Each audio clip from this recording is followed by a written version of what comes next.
غرور کا انجام۔ بنی اسرائیل میں ایک شخص تھا جو بہت ہی بڑا نیک عابد اور زاہد تھا۔ سب لوگوں میں اس کی بڑی عزت تھی، لوگوں میں اس کی نیکی اور پارسائی کا بڑا ہی چرچا تھا۔ اسی علاقے میں ایک شخص اور تھا، لوگ اسے بہت برا انسان سمجھتے تھے۔ وہ تھا ہی ایسا بد عمل اور بد کردار، کوئی بھی اسے اچھا نہیں سمجھتا تھا۔ ایک روز اس گناہگار شخص نے دیکھا کہ وہ نیک آدمی ایک میدان میں بیٹھا ہوا ہے۔ ہر طرف تیز دھوپ پھیلی ہوئی ہے، مگر اللہ کے اس نیک بندے پر ایک بادل کے ٹکڑے نے سایہ کر رکھا ہے۔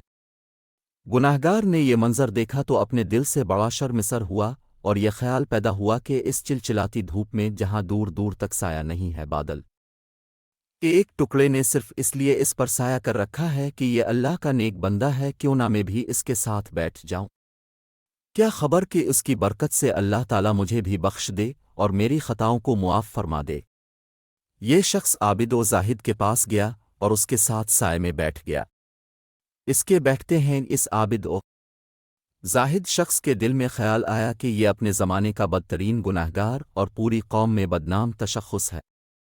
اس کے ساتھ تو کوئی بھی اٹھنا بیٹھنا پسند نہیں کرتا، یہ میرے پاس کہاں سے آ کر بیٹھ گیا؟ یہ خیال آتے ہی اس نے اس رسوائے زمانہ کو اپنے پاس سے اٹھا دیا۔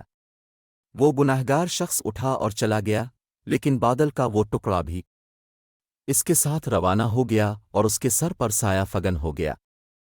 اس وقت کے پیغمبر کو وحی آئی کہ ان دونوں سے کہہ سو کہ نئے سرے سے اپنے اپنے اعمال کی ابتدا کریں، کیونکہ اس فاسق و فاجر نے جو کچھ کیا، ہم نے اس کے خلوص حسن نیت اور جذبہ شرمساری کے سبب اسے بخش دیا اور اس کی پچھلی ساری خطائیں معاف کر دی، جبکہ اس عابد کی تمام نیکیاں اور اچھے اعمال اس کے تکبر کی وجہ سے اس سے چھین لیے گئے۔